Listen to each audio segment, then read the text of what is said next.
ধরে আমি কিছু রান্না করছি না। আজকে আমি একটু ভাবছি একটু ডিফারেন্ট কিছু করি। Different in a sense like আমি কখনো রান্না করিনি এমন কিছু আইটেম লাইক করার খুব ইচ্ছা হচ্ছে। তো ফ্রিজ করে দেখলাম যে ফ্রিজে মাশরুম আছে। তো আজকে আমি ভাবছি আপনাদের সাথে দুটো রেসিপি শেয়ার করব। একটা হচ্ছে গার্লিক মাশরুম আর একটা হয়তো পিৎজা বানাবো। মানে এখনও আমি ঠিক শিওর না আমি পারবো কি না। তো লেটস গো। আমি এখন আগে গার্লিক মাশরুমটা করি। যদি গার্লিক মাশরুমটা ভালো হয় দেন আমি পিৎজা করবো, আদারওয়াইজ নো। কারণ আমি রিস্ক নিতে পারবো না, এমন হতে পারে যে কেউ খেতে পারলো না, তখন আমি কী করবো। সো লেটস গো, আমরা আজকে রান্নাটা স্টার্ট করি। অ্যান্ড হ্যাঁ, এটা আমার লাইফের ফার্স্ট রান্না। মানে গার্লিক মাশরুম আজকে আমি ফার্স্ট টাইম করবো অ্যান্ড পিৎজা আমি ফার্স্ট টাইম করবো। So hope for the best. And আমার ছেলে হচ্ছে ঘুমাচ্ছে। সো আমি এখন আরামসে আমার রান্না স্টার্ট করতে পারবো। So let's go. তো প্রথমেই হচ্ছে আমি একটা প্যান বসালাম অ্যান্ড ফার্স্ট রেসিপি যেটা আমি রান্না করব সেটা হচ্ছে গার্লিক মাশরুমটা। অ্যান্ড আজকে একটু ব্যাড লাক, সেটা হচ্ছে মাশরুমটা ফ্রেশ না। মাশরুমটা আসলে কিছুদিন আগে কেনা হয়েছিল, কিন্তু পিৎজার জন্য আসলে কেনা হয়েছিল, কিন্তু করা হচ্ছিল না। So I have no idea কীরকম হয়। তারপর লেটস ট্রাই। সো প্রথমে হচ্ছে আমি বাটারটাকে দিয়ে দিলাম। বাটার আমি একটু বেশি বাটার দিয়ে নিলাম, কারণ আমার বাটারটা খুবই ফেভারিট।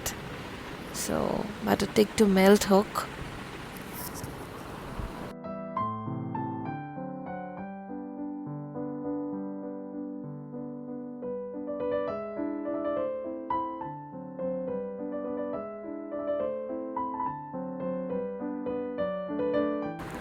আমার বাটারটা অলমোস্ট মেল্ট হয়ে আসছে। অ্যান্ড এখন হচ্ছে এর মধ্যে আমি রসুন দিয়ে দিব। রসুন কুচি করে রাখা হয়েছিল, রসুনটা দিয়ে দিব। মানে আমি দেখলাম যে গার্লিক মাশরুম রেসিপিটা আসলে অনেক ইজি, অ্যান্ড এইটা আমরা এত টাকা খরচ করে খাই, আসলে একটু খারাপই লাগছিল চিন্তা করে। এনিওয়েজ, গার্লিক মাশরুমটা হচ্ছে আবার আমার জামাইয়ের খুবই ফেভারিট। ও এটা এত পছন্দ করে, আর ওর সবথেকে পছন্দ হচ্ছে পিৎজা হাতের গার্লিক মাশরুমটা। তো আমি আসলে কখনো ট্রাই করিনি, আমি বুঝতে পারছিলাম না আমি পারবো কি না, ওর ডিশটা কেমন হবে না হবে, but it's too easy to cook. তো আমার রসুনটা হচ্ছে আমি আগে একটু ভেজে নিই, ভাজা পর্যন্ত ওয়েট করি রসুনটা।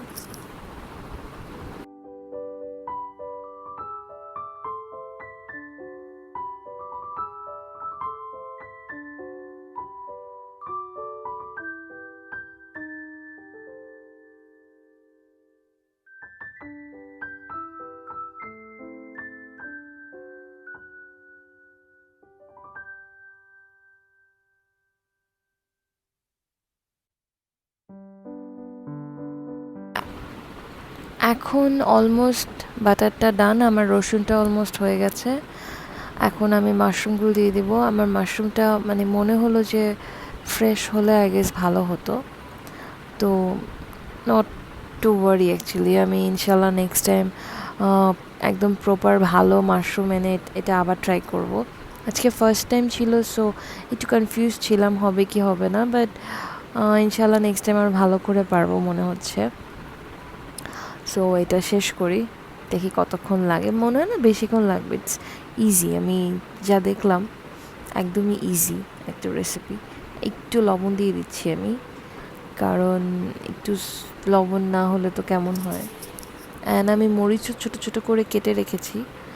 আমি বুঝতে পারছিলাম না আসলে মরিচ কতটুকু দিব কি দিব না, তাই আমি একদম অল্প একটু মরিচ কেটে রেখেছিলাম, কারণ যদি আবার স্পাইসটা বেশি হয়ে যায়, সো তার জন্য।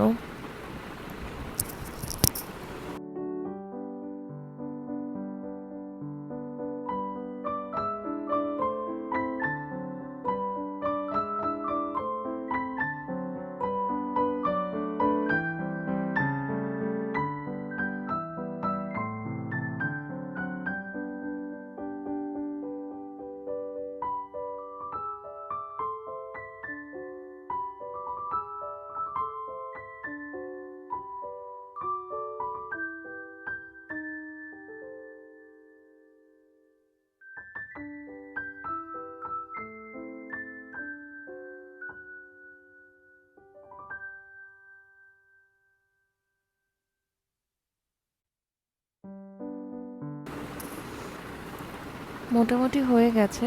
এখন হচ্ছে আমি মরিচটা দিয়ে দিব। আমি অনেক অল্প মরিচ নিয়েছি, কারণ আমি আসলে বুঝতে পারছিলাম না ঝালের পরিমাণটা কেমন হবে। দেখা যাক। আমার মনে হচ্ছে ঝালটা গেছে একটু কম, কিন্তু আসলে আমি মরিচের আন্দাজটা বুঝতে পারছি না। আমি আমি অ্যাজ আ পার্সন ঝাল একদমই খাই না, তো আমার জন্য এটাই অনেক। অ্যান্ড দেখা যাক সবাই কী বলে। অ্যান্ড আমি এটার মধ্যে একটু এখন সস দিব টেস্টের জন্য, অল্প একটু। বাসায় যে সস থাকে আপনারা ইউজ করতে পারেন, আমি নর্মাল একটা ক্যাচআপ ইউজ করছি। সো আমি এটাকে ভালোভাবে মিক্স করে নিই। অ্যান্ড আমার রান্না অলমোস্ট ডান। অ্যান্ড এখন হচ্ছে আমি একটু সয়া সস দিব টেস্টের জন্য, একদম অল্প একটু। আপনারা চাইলে কাপে মেপে ওর চামচের টিস্পুন মেপেও আপনারা দিতে পারেন। আমি আসলে নিজের আন্দাজ মতো করে এটা করলাম, তো আমি আমার যতটুকু আন্দাজ লাগবে অতটুকুই করছি। তো আমি অল্প একটু সয়া সস দিয়ে দিয়েছি। তো এখন হচ্ছে এটাকে প্রপার কুক করে নেব। সো করে নিই প্রপার কুক।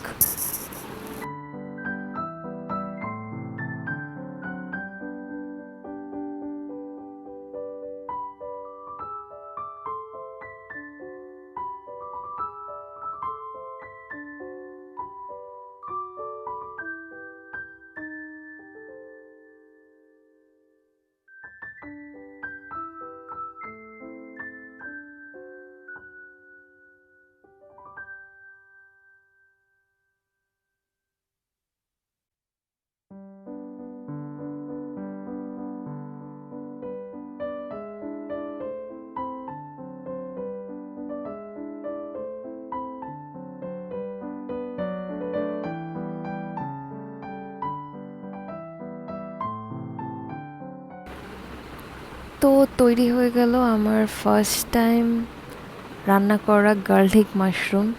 আই হোপ সবার ভালো লাগবে, I am not sure. And hopefully সবার ভালো লাগবে। তো এখন হচ্ছে আমি এটাকে রেডি করে তারপরে হচ্ছে আমি আমার পিৎজাটার জন্য ডোটা রেডি করি। Let's go.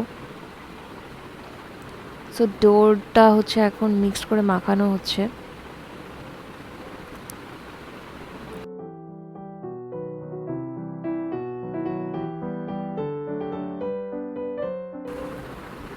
ডোটা রেডি করতে করতে আমি আমার চিকেনটা ভেজে ফেলি। মানে আমি এটার মধ্যে যে চিকেনটা দিব, আমি হচ্ছে চিকেনটাকে কিউব করে কেটে নিয়েছি, কারণ আমি চারকোনা করে কাটলে আমার মনে হয় মাংসটা বেশি মজা হবে, তাই। তো মাংসটা আমি চুলায় দিয়ে নিলাম, গরমের মধ্যে দিয়েছি, দ্যাটস ওয়াই হচ্ছে কেমন করে যেন উঠছে। আমিও একটু ভয় দূরে সরে গেলাম আসলে। এনিওয়েজ, অ্যাকচুয়ালি আমি মনে করি আমার পিৎজা বানানোটা শিখতে হবে। অ্যান্ড আজকের পিৎজাটা যেমনই হোক, নেক্সট পিৎজাটা আমি ইনশাল্লাহ ইটালিয়ান স্টাইলের পিৎজা বানাবো, কারণ আমার হাজব্যান্ডের হচ্ছে পাতলা ডো পিৎজা পছন্দ, তো আমি তাই করব। সো আমি হচ্ছে এখন একটু ব্ল্যাক পেপার দিয়ে নিচ্ছি। আমি চিকেনটা জাস্ট ব্ল্যাক পেপার আর একটু সল্ট দিব, দ্যাটস ইট। এছাড়া আমি আর কিছু দিব না। এইটাই আমি ভাজবো। সো আমি এই কুকটা শেষ করি।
আমার চিকেনটা অলমোস্ট ডান। সো আমি হচ্ছে এখন এটা একটু আরেকটু প্রপার ওয়েতে রান্না হোক, তারপর আমি আমার পিৎজার প্রসেসে যাব।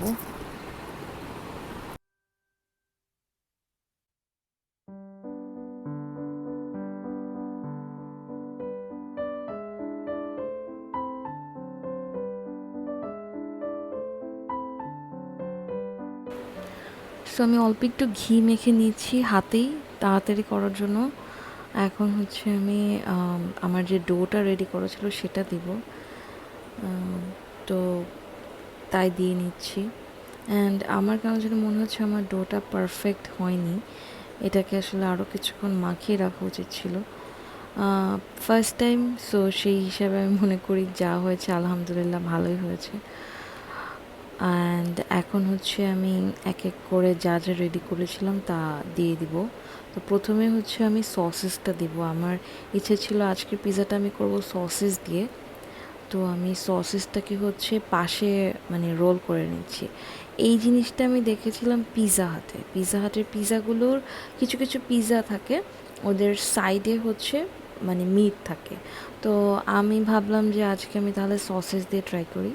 তো এই জন্য আমি হচ্ছে সাইডগুলোতে সসেস দিয়ে নিচ্ছি।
তো প্রথমে হচ্ছে আমি বাসায় রেডি করা হোমমেড সসটা দিয়ে নিলাম। এটা হচ্ছে পিৎজা সস।